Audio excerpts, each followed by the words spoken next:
Rajasthan mission 2030 के जिला प्रभारी जल ग्रहण संयुक्त निदेशक राजेंद्र प्रसाद ने कहा है कि मुख्यमंत्री अशोक गहलोत की दूरगामी सोच प्रगति की गति 10 गुना के साथ वर्ष 2030 तक राजस्थान को देश का अग्रणी राज्य बनाने में सभी की भागीदारी अहम है। प्रसाद आज जिला कलेक्ट्रेट परिसर स्थित जिला परिषद सभागार में आयोजित जिला परिषद स्तरीय गहन परामर्श एवं मंथन कार्यशाला में संबोधित कर रहे थे।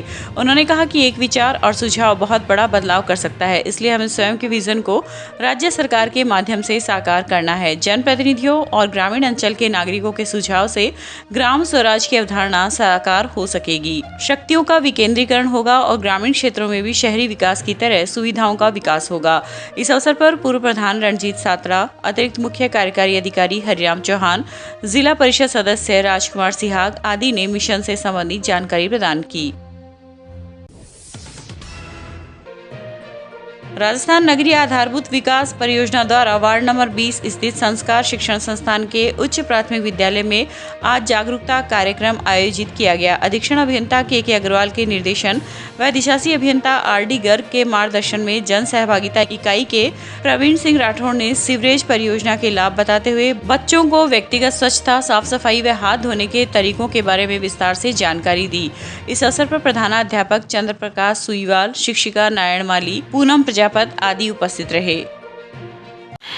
नमस्कार, मैं प्रवीण सिंह राठौड़, जन सहभागिता इकाई REIDP रतनगढ़। आज वार्ड नंबर 20 संस्कार उच्च प्राथमिक विद्यालय में स्कूल जागरूकता कार्यक्रम का आयोजन किया गया। इस कार्यक्रम में बच्चों को व्यक्तिगत स्वच्छता पर बताया गया, हाथ धोने के तरीकों के बारे में बताया गया, घरेलू स्वच्छता के बारे में बताया गया और शहर के अंदर साफ सफाई के बारे में बच्चों की क्या जिम्मेदारी होती है उनके बारे में बताया गया। सीवरेज के लाभ बताते हुए बच्चों को विस्तार पूर्वक स्वच्छता के बारे में जानकारी दी गई। आज जो हमने बताया है अच्छा है, उनका लाभ लेंगे। धन्यवाद। चूरू के स्मॉल वंडर चिल्ड्रन अकेडमी का वार्षिकोत्सव आज शाम दादाबाड़ी सभागार में आयोजित हुआ।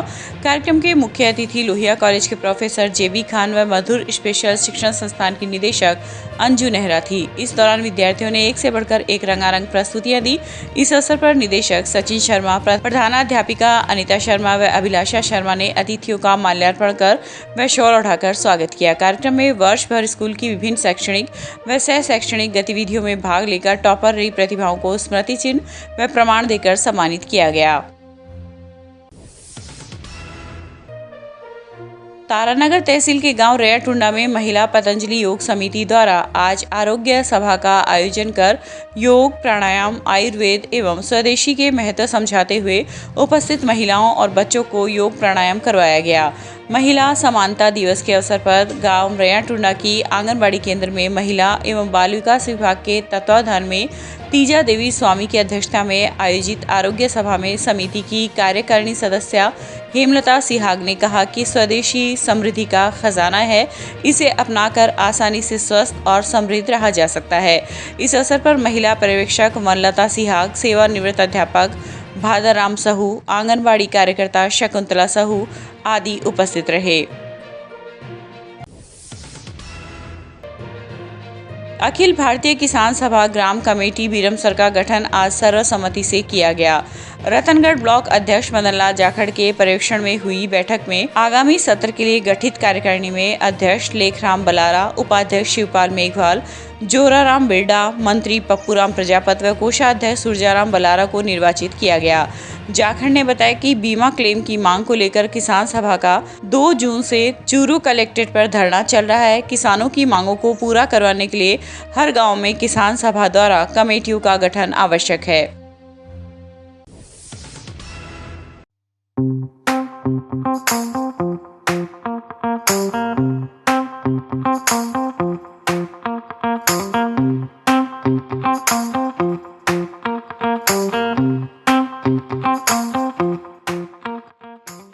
आज हम एक ऐसे स्थान पर आए हैं जो कि मुझे बड़ा अच्छा लगता है और ऐसा स्थान होना भी चाहिए जो कि हमारे खेतों के बीच हो और पर्यावरण के साथ जुड़ा हुआ हो। आम तौर पर योग की ही बातें मैं करता हूँ और योग से जुड़ा हुआ अगर कोई ऐसा मामला हो जो कि आप तक पहुंचाना हो। तो मैं आज इसी विषय के लिए विजिट के लिए आए थे। कान सिंह जी निर्वाण है जोर की ढाणी, और ये अपने सीकर के पास है, कटराथल में स्थित है। तो यहाँ आना हुआ, कुछ नए नवाचार और देखने को मिले। मुझे नवाचार बड़े अच्छे लगते हैं, वो कहीं भी हो और कैसे भी हो। तो उन्हीं नवाचारों में मैं भी अपनी पूरी लाइफ को मैंने लगा रखा है, और जो करते हैं उनसे भी डिस्कशन करने में ज़रूर आता हूँ। तो ये जो है जोर की ढाणी का एक स्थान है। यहाँ पर जो कुछ चीज़ें मुझे जो अच्छी लगी हैं वो मैं आपको बताऊँगा। उससे पहले परिचय दिलवाता हूँ। राजवीर सिंह हमारे साथ हैं, आप कान सिंह जी के सुपुत्र हैं। और अभी नई जनरेशन, क्योंकि देखिए नई पीढ़ी और पुरानी पीढ़ी जब तक मिलकर काम नहीं करेगी तब तक कुछ नया नहीं हो पाएगा। तो ये नई पीढ़ी और पुरानी पीढ़ी का एक कॉम्बिनेशन आपको देखने को मिलेगा। पुरातन जो पुराना था और जो आज नए के हिसाब से उसको कैसे मैनेज किया जा सकता है, वो यहाँ पर जब मैं एंटर मैंने किया था तो यहाँ देखिए ये एक बजरी का इन्होंने कुछ लगा रखा है। ये क्या, किस लिए किया? ये जो आजकल जो सबसे बड़ी समस्या आ रही है कि अपन सारे वक्त जूते पहन के रखते हैं और वो एक्यूप्रेशर के जो पॉइंट्स जो नहीं हो पाते, तो ये उसके लिए है, ताकि इस पे जब चलेंगे तो आपको खुद को महसूस होगा कि वो पॉइंट्स बहुत शानदार महसूस होगा। और देखो मैं भी थोड़ा सा चल के मैंने देखा भी था, और यहाँ जो है ना इसके ऊपर आपको नंगे पैर का मैंने वीडियो पीछे बनाया था, तो आपने देखो यहाँ पैरों में सारे एक्यूप्रेशर पॉइंट आपको बताता रहता हूँ मैं। ढोलक ताली आपको बताता हूँ। ये जो है ना ये सीधा पृथ्वी तत्व है। भूमि तत्व हमारे शरीर में 5 तत्वों में से एक है, और ये अगर तत्व हमारे शरीर में हो तो बॉडी पेन है, गैस है, ये बहुत सारी समस्या है। उनके लिए ये बहुत बढ़िया। मैंने आपको बताया भी था कि आप अपने घर में एक पाथ बना लीजिए जिसमें सैंड लगाइए, ऐसी बजरी डाल लीजिए, कुछ मोटा कुछ पत्थर डाल लीजिए, उस पर रोज सुबह 15-20 मिनट आधा घंटा चला करो, तो वो बहुत बढ़िया है। बहुत अच्छा संदेश इन्होंने दिया है। छोटी छोटी चीजें हैं आसपास। ये गोबर का जो है वो लेव दिया हुआ है। गोबर का जो है ये गाय के गोबर का जो एक बनता है, ये बड़ी गजब चीज है। गाय का गोबर जो है वो हमारे पुरातन संस्कृति से लेकर आज तक की भी महती आवश्यकता है। और हम घर में अगर गोबर का लेव लगाते हैं, जिनको उपलब्ध हो उनको करना चाहिए। हम भी हमारे योगाश्रम में गोबर का ही उपयोग जो है कर रहे हैं। कान सिंह जी ने तो शुरू से गोबर का प्रयोग किया है। तो ये सामने आप जो हट देख रहे हैं ये झोपड़ा है, छान कहते हैं हमारे यहाँ। इसको बड़ा सुंदर तरीके से बनाया। राजवीर बताओ इसमें क्या आपने विशेषता और क्या दे रखी है?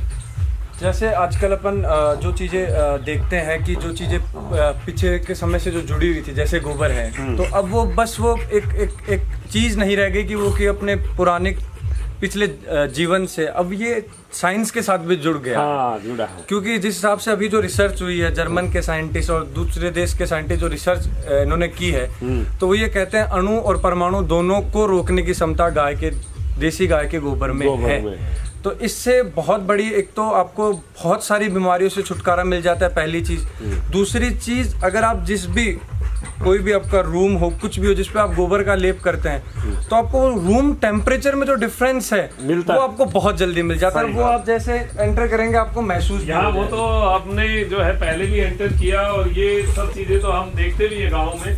आप देखेंगे कि मतलब देखो कुछ मैंने आधुनिक और पुरातन की बात कही। ये टाइल्स है, टाइल्स के अंदर जो है ये प्लास्टिक की ग्रास है, तो ये भी एक अलग लुक है। और लुक का खैर आनंद ही अलग होता है। देखो ये जो लुक आप देखेंगे तो इससे भी एक मन की शांति मिलती है। अच्छा जो है मन शांत होता है। ये आप देखें कि ये जो हमारा स्थान आप देखें यहाँ से, तो ये गोबर के लेव के ऊपर ये मांडने जो है इनका एक अलग ही लुक आता है। तो ये आधुनिक और पुरातन दोनों का मिक्सचर है, और ये जो है नई पीढ़ी जब इसको करती है तो मुझे और अच्छा लगता है। और जब मैं नई पीढ़ी से बात करता हूँ हमारी पुरातन चीजों के लिए, तो राजवीर जैसे बता रहे हैं, तो क्या इसमें आपने और जो है अंदर क्या कर रखा है, क्या चीजें हैं बताओ? वो भी सारी चीजें मैं आपको बता दूं। तो अभी क्या बहुत सारी चीजें होती है कि आप जब एक पुरातन चीज देते हो तो उसके साथ साथ जो आधुनिक चीजें हैं, जो थोड़ी बहुत जो सुख सुविधा जो होनी भी चाहिए, जो बेसिक्स हैं, वही है, वो बहुत जरूरी है। दोनों को मिक्स करने के हिसाब से ही ये सारी चीजें करी गई है। आइए अब यहाँ की जो फील है, टेम्परेचर की, एक साउंड की, एक पॉजिटिविटी की, यहाँ एंटर करते ही आपको महसूस होगी वो।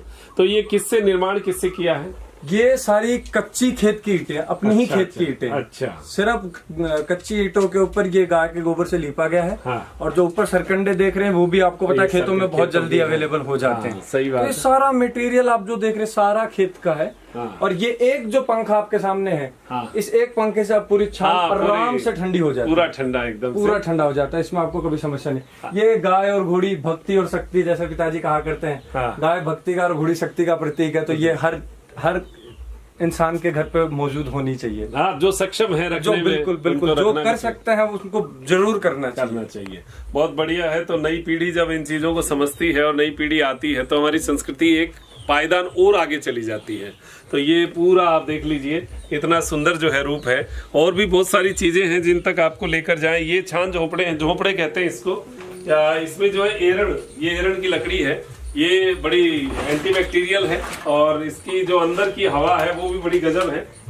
ये झोपड़ा होता है, ये झोपड़ा है। और इसमें अगर साइडों में दीवार बना दी जाए तो वो चंवरा कहा जाता है उसको। तो ये झोपड़ा है। इसमें ऊपर आप देखिए कितने सुंदर तरीके से जो है साजो सज्जा की गई है, तैयारियां की गई है। एक पंखे से ही ये पूरा कवर हो जाता है। पंखा चला दो तो ये ठंडा रहेगा। दूसरा इसमें इन लकड़ियों का फायदा ये है कि जब भी बाहर से हवा जो लग के आएगी वो जब इन लकड़ियों के अंदर से गुजर के जाएगी तो वो जो प्योरिफिकेशन का जो काम वो अपने आप हो जाएगा। अच्छा, एंटीबैक्टीरियल हो जाएगा ये। हाँ, क्योंकि एरण है ना, एरण एंटीबैक्टीरियल है। ये हमारे खेतों की मेड़ पे बहुत लगता है। तो इसमें और भी कोई लकड़ी का उपयोग किया? इसमें मोस्टली उसी का, क्योंकि एक तो उसमें दीमक नहीं लगती। हाँ, बहुत नहीं जल्दी लगती, सही तो बात। सबसे बड़ी समस्या किसानों की ये रहती है कि कुछ बना तो दीमक लग जाएगी। तो दीमक वाला वो मैटर ही खत्म हो जाता है। सही बात। इसको अरणी भी कहते हैं, अग्निमंथ भी कहते हैं। ये जो लकड़ी है ना, इसका प्रयोग करते हैं।